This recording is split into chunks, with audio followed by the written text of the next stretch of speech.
Hello বন্ধুরা, রোজকার মতো আবার আজকে সন্ধ্যেবেলা একটু নতুন ভিডিও। তো আজকের ভিডিওতে প্রথমে দেখে নেব যেভাবে আমরা ওভারঅল মার্কেটের একটা ট্রেন্ড দেখি। যেমন আমরা দেখতে পাচ্ছি নিফটি 50 যেটা আজকে পজিটিভেই ক্লোজ হয়েছে 0.17, কিন্তু নিফটি যেভাবে সকালে যথেষ্ট স্ট্রেংথ দেখিয়েছিল সেটা কিন্তু বিকেলের দিকে আর থাকেনি। মোটামুটি 11 সাড়ে 11 পর থেকে এরা আমরা দেখতে পাচ্ছি যে একটা ডাউন ট্রেন্ড শুরু হয়েছে এবং মোটামুটি ইন্ডেক্স নিফটি 50 উইক ছিল। ঠিক আছে, আমরা যদি নিকি দেখি, নিকিতে আমরা একটা সিমিলার জিনিস দেখতে পাবো। তো নিকিও আজকে কিন্তু পজিটিভেই ক্লোজ হয়েছে, যদিও পজিটিভে ক্লোজ, নিকি কিন্তু যথেষ্ট উইকনেস দেখিয়েছে, যেটা সকালে যে স্ট্রেংথ নিয়ে শুরু করেছিল সেই স্ট্রেংথ কিন্তু ধরে রাখা সম্ভব হয়নি। পরপর সেটা ডাউন হয়ে মোটামুটি একটা ভালো রকমই উইকনেস দেখিয়েছে।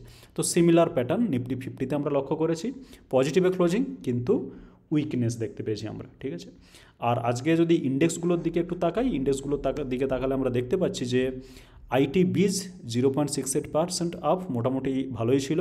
পিএসইউ ব্যাংক সেটাও ভালো ছিল। যেটা পড়েছে সেটা হচ্ছে ফার্মা এবং কয়েকটা mid cap small cap Pharma কিন্তু 4-5-6% করে আজকে পড়েছে। আর এফএমসিজি ছিল স্ট্রং। আর বাকি নিফটি অয়েল অ্যান্ড গ্যাস এটা স্ট্রং না হলেও মোটামুটি পজিটিভ ছিল। তো নিফটির যেটা অয়েল অ্যান্ড গ্যাস সেক্টরে ওভারঅল আমি বলছি, যেটা নিফটির নয়, অয়েল অ্যান্ড গ্যাস সেক্টরে আমার কিছু ফেভারিট স্টক রয়েছে যেগুলো আমি কেনার জন্য ওঁত পেতে বসে আছি বলা ভালো, সুযোগ খুঁজছি। তো সেটা নিয়ে আমি পরে ভিডিও বানাবো। তো আজকের ভিডিওতে কোনো অয়েল অ্যান্ড গ্যাস বা কোনো সেক্টর নয়, আজকের ভিডিওতে একটা স্পেশাল স্টকের ব্যাপারে কথা বলবো। আমি কিনেছিলাম, আমি সেটাতে ভিডিও বানিয়েছিলাম এবং ভিডিওতে ক্লিয়ার কমেন্টারিও দিয়েছিলাম। সব কিছু কিন্তু আমি শোনাবো যে কোন ভিডিওটাতে আমি ভিডিওটার কথা বলছি, কোন স্টকের কথা বলছি এবং ভিডিওতে আমার ঠিক কী কমেন্টারি ছিল। ঠিক আছে, তো সবগুলোই একটা একটা করে দেখে নেব। তো যাওয়া যাক আমার চ্যানেলে। ওকে, তো চ্যানেলে আমরা কালকে যে ভিডিওটা দিয়েছিলাম, এই সেক্টরের প্রত্যেকটা স্টক এখন রকেট, এই সেক্টর আবার দৌড়বে, এরকম একটা টাইটেল দিয়ে ভিডিও দিয়েছিলাম। আমি কোন স্টকের কথা বলছি সেটা যে বন্ধুরা দেখেছেন জানেন, সেটা হচ্ছে ইথানল প্রডিউসিং স্টক। এই স্টকগুলো আমি কালকে এখানে লাগিয়েছিলাম এবং কালকের ভিডিওটাতে আমি ডিসকাস করেছিলাম।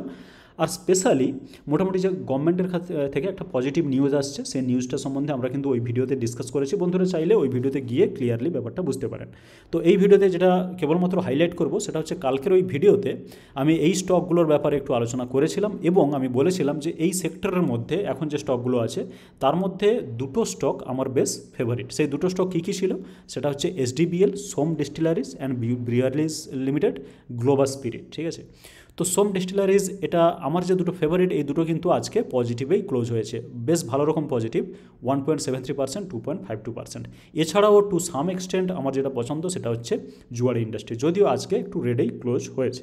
তো এই সেক্টর ওভারঅল আশা করি চলতে পারে, সেটা ক্লিয়ার নয় এক্স্যাক্টলি কী হবে কোনো পার্টিকুলার স্টকের ক্ষেত্রে, কিন্তু ওভারঅল সেক্টর আমার হয়তো চলতে পারে আমার মনে হয়।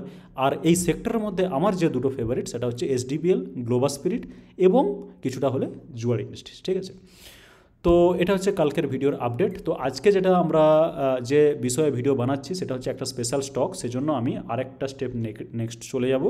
নেক্সট গিয়ে আমরা একটু নিচে আসব। এই সব ভিডিওগুলো আমার চ্যানেলে আছে, গিয়ে 1 by 1 দেখতেও পারেন। তো আমি যেটা বলছি সেটা হচ্ছে এই ভিডিওর কথা। তো ভিডিওতে কী লেখা আছে, 33% মাত্র 37 দিনে। ঠিক আছে, তো আমি ভিডিওটাকে ওপেন করব ইউটিউবে এবং দেখে নেব। আচ্ছা, এখানে আমরা যদি একটু দেখতে চাই, এটা ভিডিওটা 4 মাস আগে, এপ্রিল 24 সেই দিন কিন্তু এপ্রিল 24-এ ভিডিওটা আমি রেকর্ড করেছিলাম। ঠিক আছে, নো প্রবলেম। ভিডিওতে আমরা ডিটেলসে দেখে নেব, বেশি সময় নষ্ট না করে আমরা আসল জায়গাটাতে চলে যাব। ঠিক আছে, আসল জায়গাতে আমরা চলে এসেছি এবং ক্লিয়ারলি আমি একটু ভিডিওটা পজ করে নেব। তো আমরা ক্লিয়ারলি দেখতে পাচ্ছি যে 18ই মার্চ আমি স্টকটা কিনেছিলাম, 18ই মার্চ। তো আজ পর্যন্ত হলে সেটা হয়তো 5 মাসের হয়তো একটু বেশি হচ্ছে, 6 মাস হয়নি এখনও, 5 মাসের একটু বেশি হচ্ছে, কিন্তু সব কিছু দেখাবো। ঠিক আছে, যে 5 মাসের মধ্যেই কিন্তু এটা কীভাবে ডবল হয়েছিল। তো আমি কিনেছিলাম 500 কোয়ান্টিটি, 198 টাকা করে। ঠিক আছে, তো 37 দিনের মাথায় এরকম একটা সময় আমি ভিডিও যেদিন বানাই সেদিন প্রাইস হয়ে গেছে অলরেডি 263, 198 থেকে 263, যেটা প্রায় 65 টাকা। ঠিক আছে, তো সেটা হিসাব করলে দাঁড়াচ্ছে ওই 200 টাকা 65 টাকা, যেটা প্রায় 33 হবে এরকম কিছু একটা। আর কিছুটা প্রফিট ছিল ওই দিন পর্যন্ত, সেটা আমরা এখানে দেখতে পাচ্ছি। এবার আমি একটু এই ভিডিওতে আমার কি কমেন্টারি ছিল সেটা কিন্তু একটু শুনে নেব, কারণ সেই জিনিসটাই কেবলমাত্র ইম্পর্টেন্ট এবং এই ভিডিওর মেন যেটা পয়েন্ট সেটা হচ্ছে সেটাই। তো সেখানে আমরা এটাকে প্লে করব এবং কিছুটা হলেও জেনে নেওয়ার চেষ্টা করব যে এক্স্যাক্টলি আমি যেখানে অডিওটা আমি শুনতে পাবো সেখানেই লাগাবো, না হলে আপনাদের টাইম ওয়েস্ট হবে। আমি এবার ভলিউম দিয়ে শুনতে চাই। এটা এই স্টকটা কিন্তু আমি হোল্ড করব, সেটাও আমি বলে একটু আগে যাচ্ছি। অ্যাকচুয়ালি 99,000 হচ্ছে বোধ হয়, তো তাতেই অ্যাকচুয়ালি এইটা লাভ হয়েছে আপাতত 37 ডেজে। এটা এই স্টকটা কিন্তু আমি হোল্ড করব, সেটাও আমি বলে রাখি, না হলে কনফিউশন ক্রিয়েট হতে পারে। ক্লিয়ারলি শোনা গেল? আমি বলছি যে এই স্টকটা কিন্তু আমি হোল্ড করব, সেটা ক্লিয়ারলি বলে রাখলাম, না হলে কনফিউশন ক্রিয়েট হতে পারে, মানে ভিডিও দেখে কেউ কনফিউজড হতে পারে, ঠিক আছে? তো আমি ক্লিয়ারলি বলেছি ভিডিওতে যে আমি কিন্তু এই স্টকটাকে হোল্ড করব। তো সেটা ভিডিওটা বানিয়েছিলাম এপ্রিলে, আর স্টকটা কিনেছি 18ই মার্চ, ঠিক আছে? এবার আমি স্টকটার চার্টে চলে যাই। আমি এখানে লাগাবো যে স্টকটার কথা বলছি, এটা হচ্ছে জেজি কেমিক্যাল এবং আজকেই 5% আপ। যাই হোক, আমি দেখে নেব 6 মাসের চার্ট। ওকে, তো 6 মাসের চার্ট আমাদের চোখের সামনে। আমি কিনেছিলাম 18ই মার্চ। আমি 18ই মার্চের ক্যান্ডেলটাতে যাব। 18ই মার্চ ক্যান্ডেল কোনটা? এইটা হচ্ছে 18ই মার্চের ক্যান্ডেল, এই যে নিচে দেখতে পাচ্ছি 18ই মার্চ, ঠিক আছে? তো 18ই মার্চের ক্যান্ডেল এখানে ছিল, আর আমি যেদিন কিনি সারপ্রাইজিংলি তারপরে 3, 4 মানে 7খানা রেড ক্যান্ডেল তৈরি হয়েছে। মানে আমি যেদিন কিনি তারপরের পুরো এক সপ্তাহ, মানে 7 দিনের, মানে এক সপ্তাহের বেশি অ্যাকচুয়ালি, 7 দিন 7টা ট্রেডিং ডে ধরে স্টকটা কিন্তু নিচে নেমেছে। তার মানে ছেড়ে দেওয়ার কোনো গল্প নেই, ঠিক আছে? কারণ আমি ক্লিয়ারলি জানি যে আমি স্টকটাকে ধরে রাখবো। তো তারপরে এসে আবার একটা র্যালি, কিন্তু আবার র্যালি, মাঝে মাঝে আমরা কিন্তু ফল দেখতে পেয়েছি। এখানে কারেক্ট হয়েছে, বেশ ভালো রকমই কারেক্ট হয়েছে। এখানে 270 থেকে চলে এসেছিলো 222, ঠিক আছে? তারপরে আবার অনেকগুলো রেড ক্যান্ডেল দিয়ে কারেক্ট হয়ে একেবারে চলে এসছে 203-এ, মানে এইখানকার প্রাইসে চলে এসছে, ঠিক আছে? তারপরে র্যালি কিছুটা দিয়ে আবার একটু কারেকশান, তারপরে যে র্যালিটা হচ্ছে সেটা কিন্তু একটা ওয়ান ওয়ে র্যালি হয়ে যাচ্ছে, এবং র্যালি হয়ে এখানে কোথায় পৌঁছে গেছে স্টকটা? 411, বার এখানেও ছুঁয়ে দিয়েছে 427। আমি 427-এ যাচ্ছি না, আমি এইরকম একটা জায়গাতেই থাকছি, যেটা হচ্ছে এরকম একটা জায়গাতেই থাকছি, যেটা 400 টাকা। এবার আমি 198 টাকায় কিনেছিলাম, যেটা আমি ক্লিয়ারলি এখানে দেখালাম, আর সেটা কিন্তু 18ই মার্চ কেনা হয়েছিল। 18ই মার্চ মানে এই ক্যান্ডেল, ঠিক আছে? সেখান থেকে 198, আমি যদি 200ই ধরি তাহলে 200 থেকে রাফলি 400-তে পৌঁছে গিয়েছে স্টকটা। এখনও কিন্তু 6 মাস পূর্ণ হয়নি, এবং 400 কবে টাচ করে দিয়েছে? 400 অ্যাকচুয়ালি এই ক্যান্ডেলে টাচ করেছে। এই ক্যান্ডেল যদি আমরা দেখি, এর হাইটা এখানে ছিল 397 বা 98 এরকম কিছু একটা, ঠিক আছে? সেটা অলমোস্ট ডবল। আর এটা কবে হয়েছিল? সেটা হচ্ছে নিচে দেখতে পাচ্ছি 20 অগাস্ট, মানে অ্যাকচুয়ালি এক্স্যাক্টলি 5 মাস। আমি মার্চে কিনেছিলাম, অগাস্টে এসে 18ই মার্চ কিনেছিলাম, 20 অগাস্টে এসে সেটা কিন্তু স্টকটা ডবল অলরেডি হয়ে গেছে। এবার এখন যদি এই স্টকটাকে একটু স্টাডি করতে চাই, আমরা দেখতে পাচ্ছি যে এখানে প্রাইস মুভমেন্ট যেটা, সেটা একেবারে সাইডওয়েজ যাচ্ছে, ঠিক আছে? এবং এখানে একটা যদিও সাপোর্ট আছে, আর সাপোর্টটা ব্রেক কিন্তু করছে না, একেবারে ব্রেক করছে না। তো এখান থেকে আপ মুভ আসতে পারে না, সেটা বলা যায় না, ঠিক আছে? কিন্তু আমি কি এই স্টকটাতে এখনও পর্যন্ত সেই ধরনের স্ট্রং মানে মোমেন্টাম নিয়ে যাবে, এই ধরনের কোনো সেরকম আমি ভাবছি সেটা কিন্তু নয়। তার কারণ হচ্ছে আমি একটু স্টকটার ফান্ডামেন্টালের দিকে তাকাবো, এখান থেকে কিছুটা বের করার চেষ্টা করব। স্টকটা কিন্তু পৌঁছে গেছে 50 পিতে, ঠিক আছে?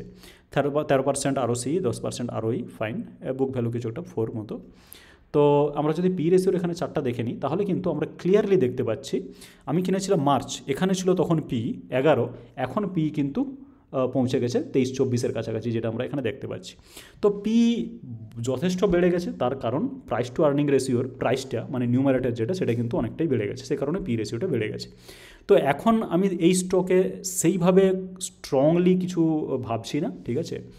তো এখানে যদিও একটা সাপোর্ট আছে, এখানে যেটা সাপোর্ট নিচ্ছে বারবার দেখতে পাচ্ছি, এরকম একটা জায়গায় পিভট তৈরি হচ্ছে, ঠিক আছে? সব দিক দিয়ে মোটামুটি টেকনিক্যালি স্ট্রং। এখান থেকে দৌড়তে পারে, দৌড়তে পারে না সেটা বলা সম্ভব নয়, ঠিক আছে? বাট আমি আগে যেভাবে স্ট্রং ছিলাম এই স্টকটাতে, যখন আমি কিনি স্টকটা, আপনাদের ভিডিও দিয়েছিলাম, ভিডিওতে কমেন্টারিও করেছিলাম, সেই পরিমাণ কিন্তু স্ট্রং মানে মাইন্ডসেট কিন্তু এই স্টকের ব্যাপারে আমার এখন নেই। তো এটা হচ্ছে ভিডিও জেজি ক্যামেলের ব্যাপারে। আপনারা যদি চান এই স্টকের ব্যাপারে, যদি কোনো ইন্টারেস্ট থাকে, আপনারা নিজেরা জেজি কেমিক্যাল নিয়ে রিসার্চ করুন, তার রিপোর্ট পড়ুন, এবং তার যে result, quarterly result, year on year, quarter on quarter, সব কিছু খতিয়ে দেখুন। তারপরে কিন্তু নিজের অ্যানালাইসিস অনুযায়ী স্টকে হাত দেবেন, স্টকের কেনাবেচা করবেন, বা যদি আপনার কোনো অ্যাডভাইজার থাকে তাদের কাছ থেকে কেনাবেচা করবেন। আমার এই ভিডিও বানানোর কোনোভাবেই উদ্দেশ্য নয় কোনো বাই হোল্ড সেল রেকমেন্ডেশন দেওয়া। তো এই ভিডিওতে এইটুকুই। ভিডিওটি ভালো দেখে থাকলে ভিডিওকে লাইক করুন, আর চ্যানেলটাকে সাবস্ক্রাইব করে রাখুন, যাতে করে আমার প্রত্যেকটা ভিডিওর আপডেট আপনি সঠিক সময়ে পেতে পারেন। সঠিক সময়ে আপডেট পাওয়াটা কিন্তু জরুরি স্টক মার্কেটে। আর ভিডিওটি দেখার জন্য আপনাকে অনেক ধন্যবাদ।